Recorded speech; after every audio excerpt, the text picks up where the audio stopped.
Okay, I need a refill on vodka. Can you? I can go brew up another pot of coffee for you. Oh, that's what that was. I just felt. Yeah. Although it seems like you put so much stuff in this coffee that it's like, it doesn't look like coffee. That's not how coffee looks. That's creamer. Yeah, it's creamer with coffee. I want coffee with a splash of cream. Oh. Fucking idiot. You don't want this coffee anymore? Fine! Move the mic. So, Notice me. 5 acts, 5 days, and it did kind of feel like a play because you introduce the characters, you get some backstory on them. There's some dialogue about that connects two characters together and how much they know each other, and we don't know anything at the so it starts off very confusing because we don't know anything about anyone, and we're trying to figure out the family dynamics. We're trying to figure out what happened. Looks to be after a bank heist has occurred, and who is involved, who actually did it, and then as we find that out, we realize that isn't even the bigger plot. The bigger plot is how did it lead up to it, and what were the events that happened in the past, and what's going to happen to certain characters moving forward in the future, and it was a tragedy if we're going on the play metaphors. Like, it wasn't a comedy. Comedies end in good spirits and everyone's happy. Right. This what ended, and it was kind of tragic because every character had it focused on the flaws of each of our characters, not on the positive traits of them or them doing something good. Of their characters. Flaws of their characters, or do you automatically just assume that about yourself is like, that's a flaw that I could have. Luckily, I don't, or make that. Are you always like thinking like that while you're watching this movie? Is like, yeah, I think movies and plays for sure. Plays really up a certain character who shows up on a play, a character in a play Broadway act, okay, right, is going to from the first line of dialogue and throughout all of them until they die or get their end justification, is going to tell the audience how they're feeling and how they view the world. And sometimes their actions have negative consequences on people around them or the story and the structure. Every person in this play had a negative, their flaws, they were just shitty people. Like, it's kind of like Fargo. except the sheriff, right?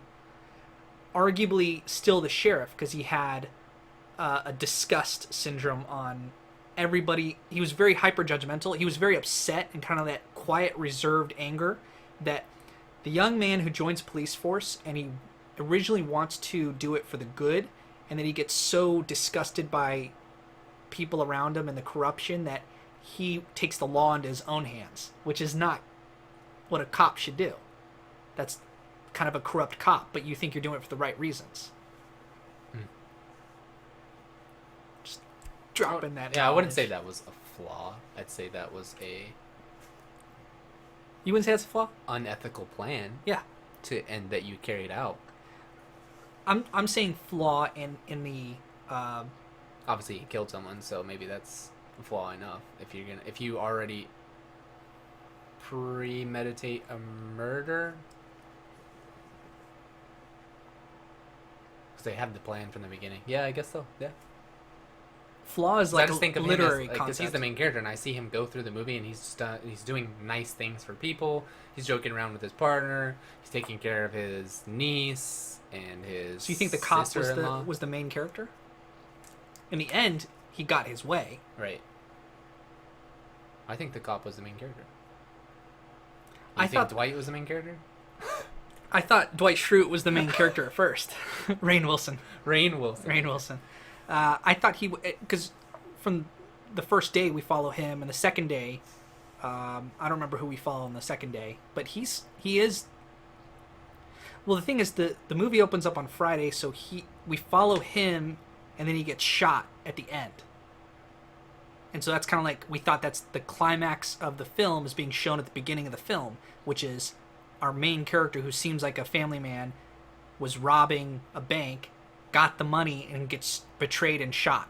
And so we're like, oh, now we're going to figure out the story of how our character got into that predicament and who's at fault. Right.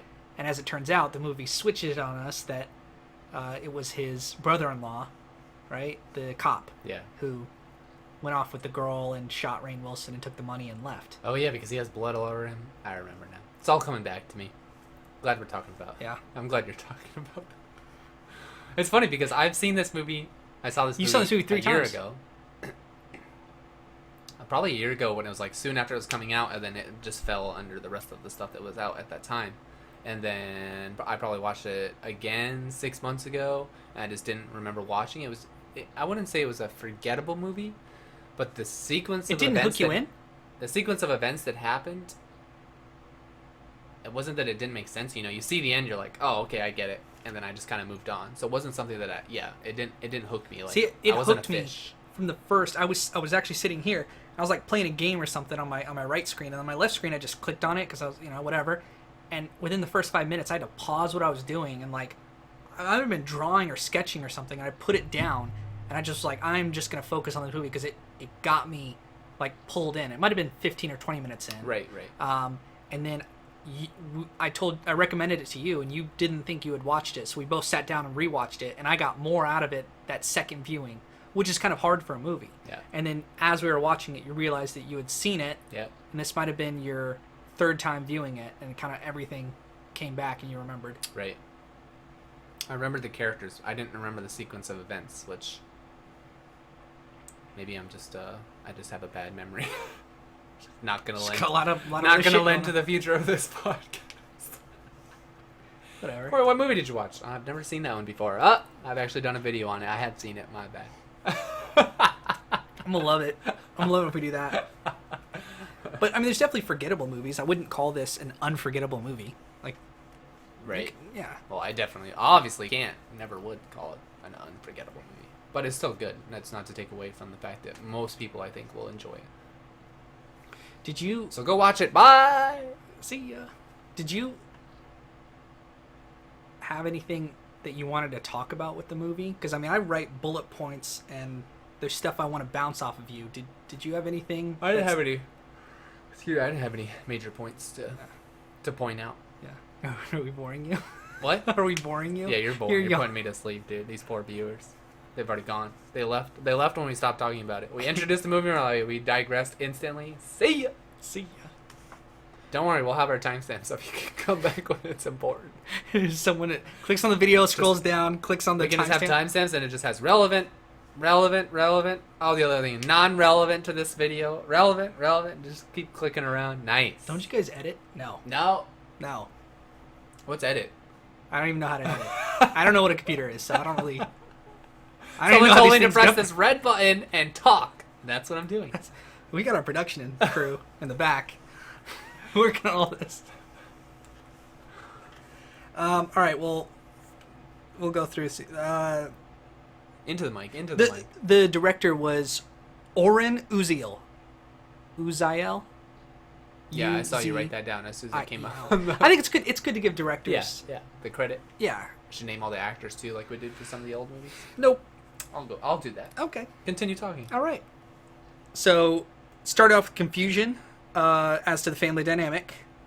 There was great use of thirds in the movie. Yeah. So and the I've been cinematography. Yeah, I've been sketching a lot of cinemagraphs or screen caps.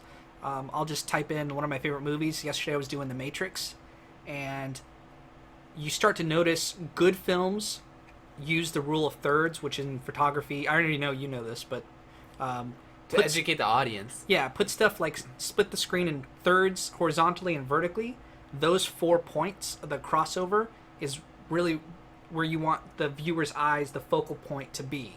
And if it's not within those, or if it's not centered, so it's kind of 5 central locations, then we don't know what to look at. And a good movie like La La Land is one of the best at doing this.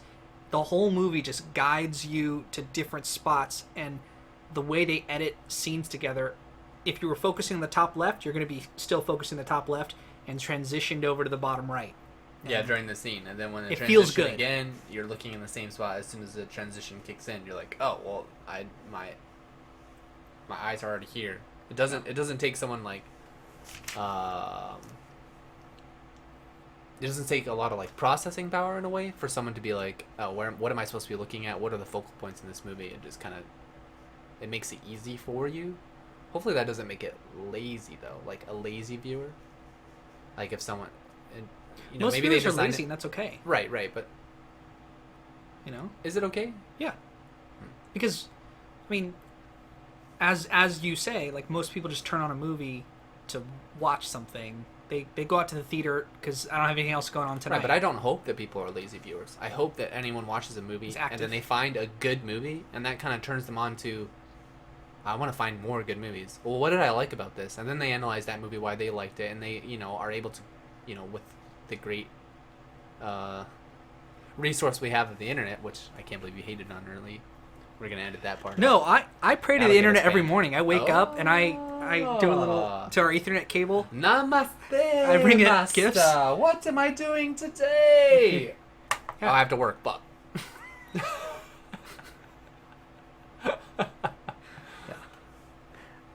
Are you done? Yeah. Sorry, I think I won't interrupt. no, you no, no. anymore. This is. It's good to get that That was a lie. I'm gonna interrupt you a lot. good. It's.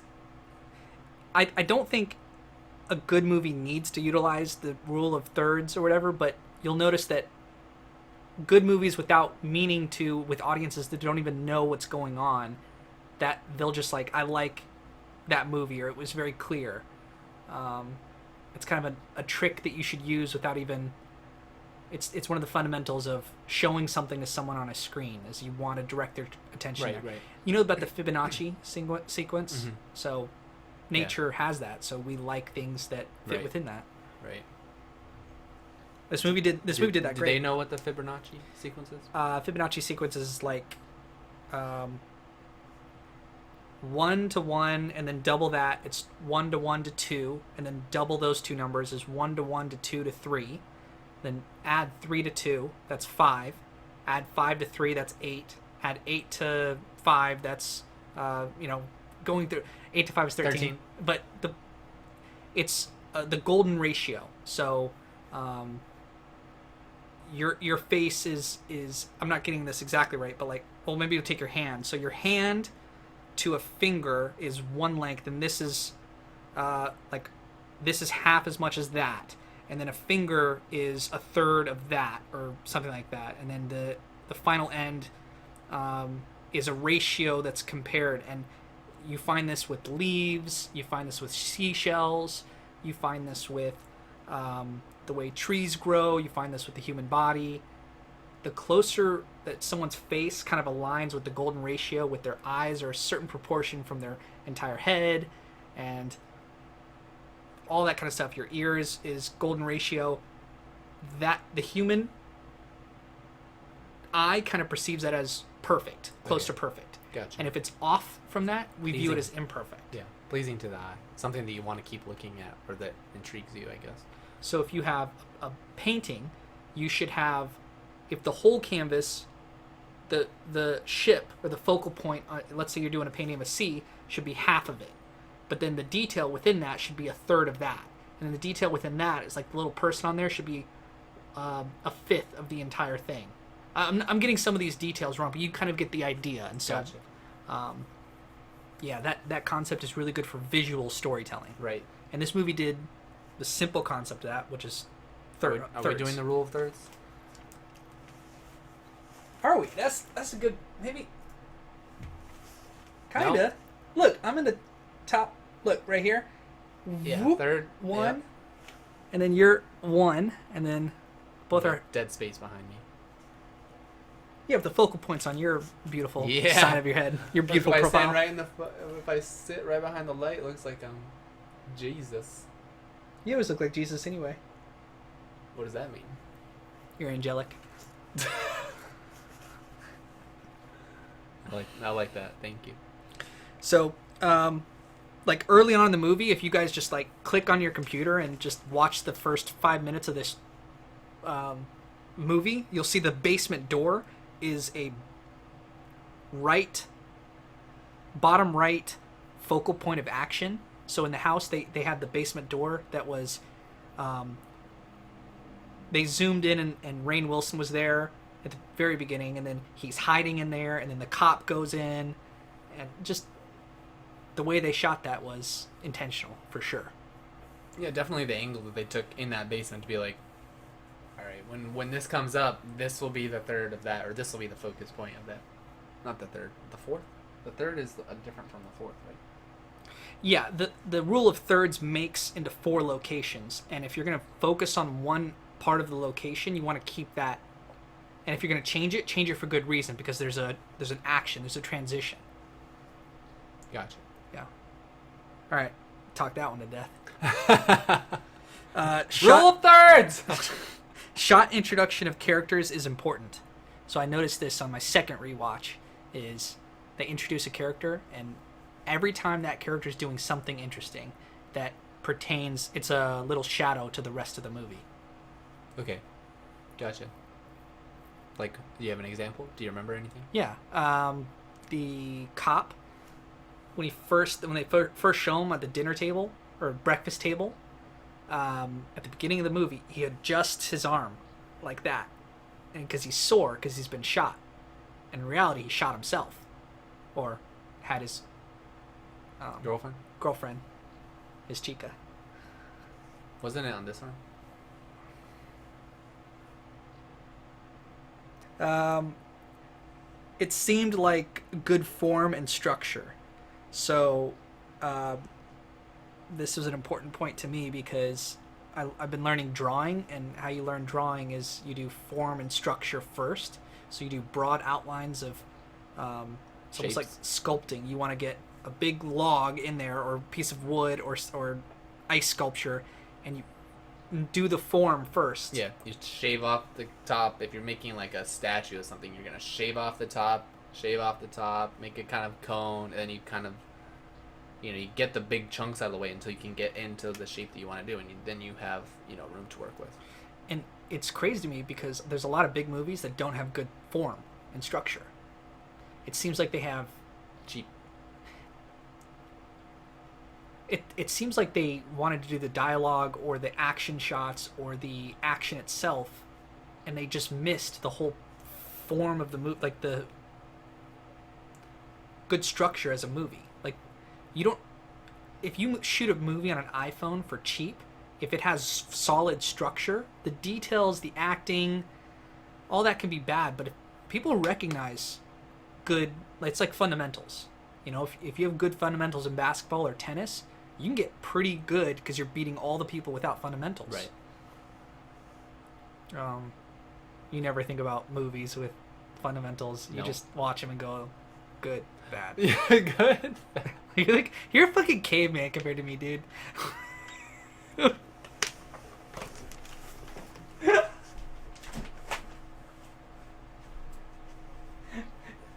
I know you didn't mean that. So I'll come back.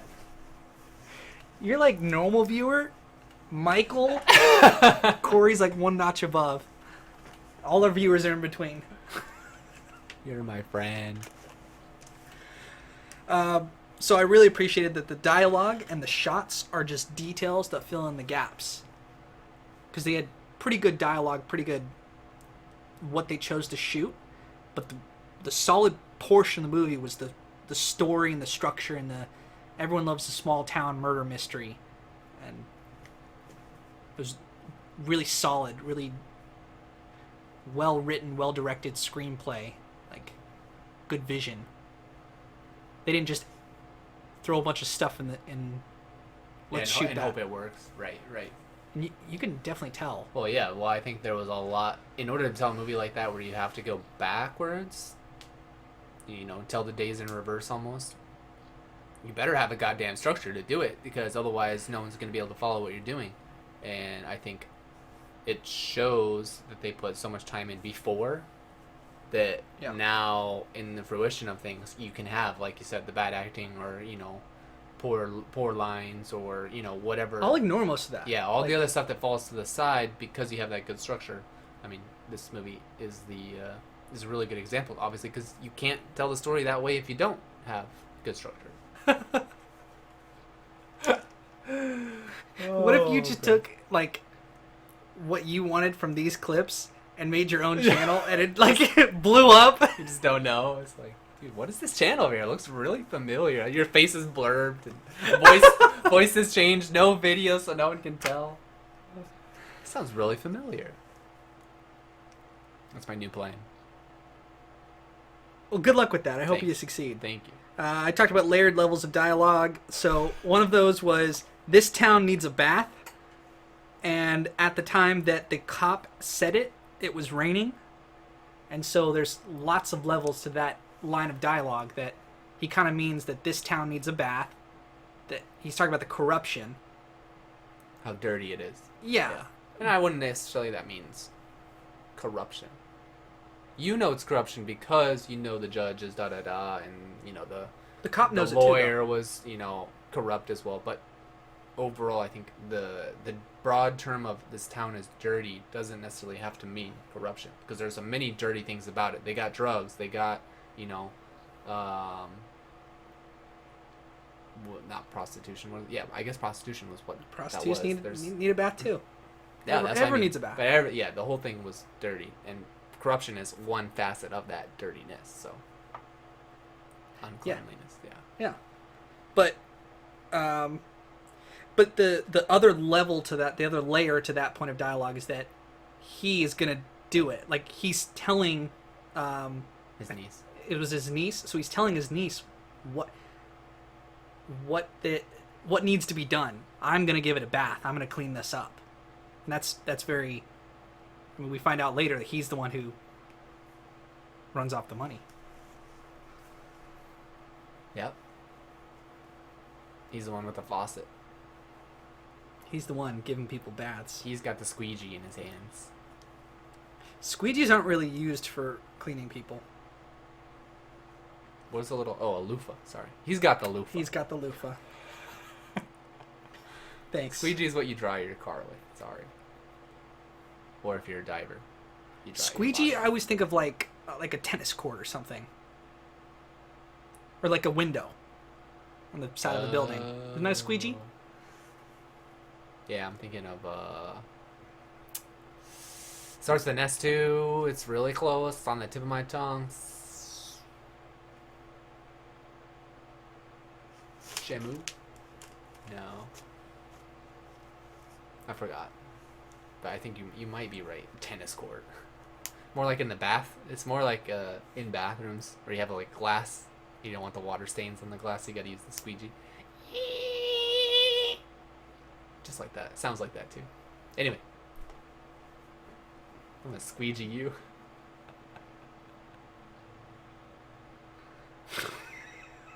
Are you dead inside?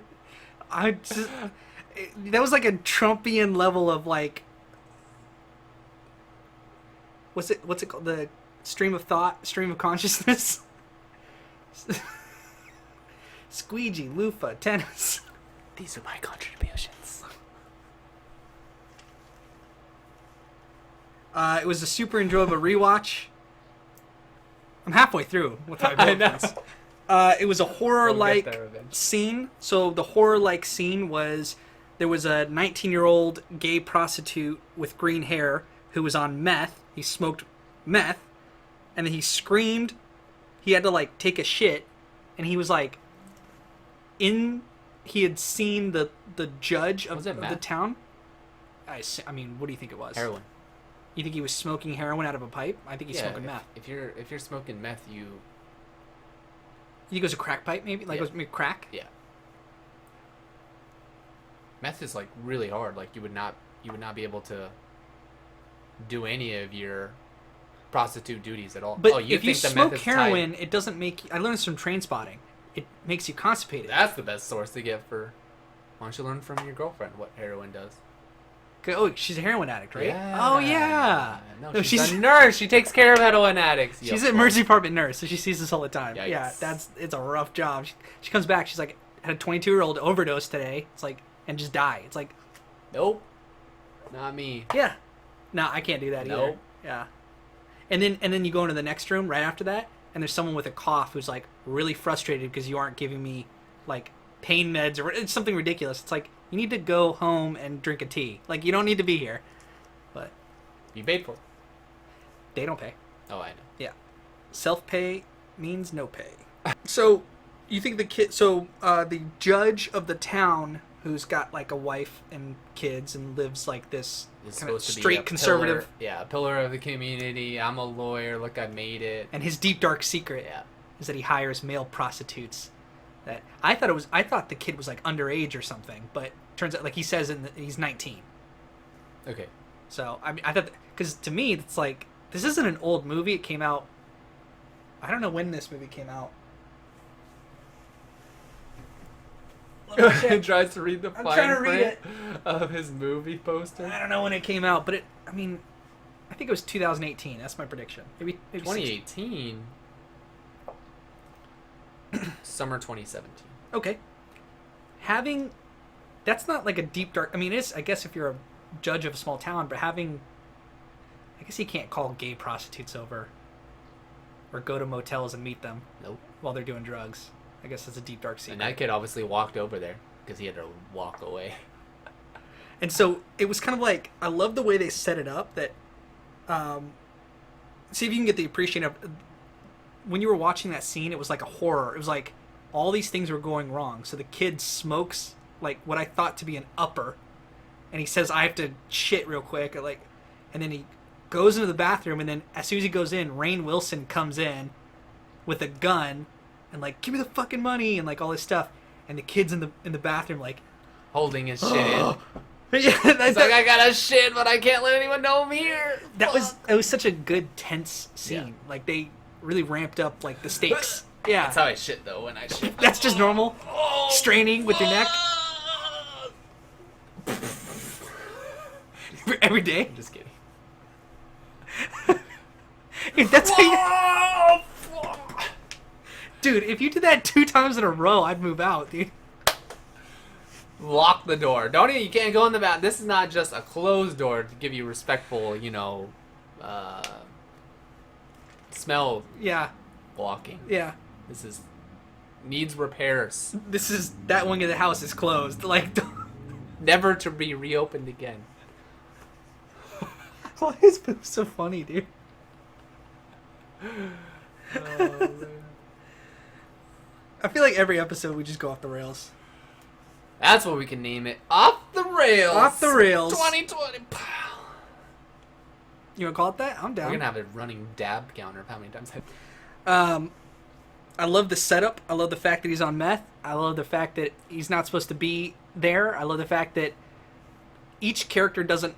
There's pieces of information that they don't know. So the judge doesn't know why Rainn Wilson's coming in. The kid doesn't know... Who the hell this guy is, yeah. And then Rainn Wilson comes in and doesn't realize there's a kid in the bathroom. So there's kind of like... Your brain is kind of... Rule of thirds. Whoa! That's not the correct... Three people, it's rule of thirds, dude. When I get vanilla chocolate ice cream, I'm gonna say... Or vanilla chocolate strawberry, I'm gonna be like, this is the rule of thirds! Sorry. Buy our t-shirt. Rule of thirds. What am I going to do with you? I appreciate your levity, though. Did you see that in the scene? Yeah. Did you like that? I did.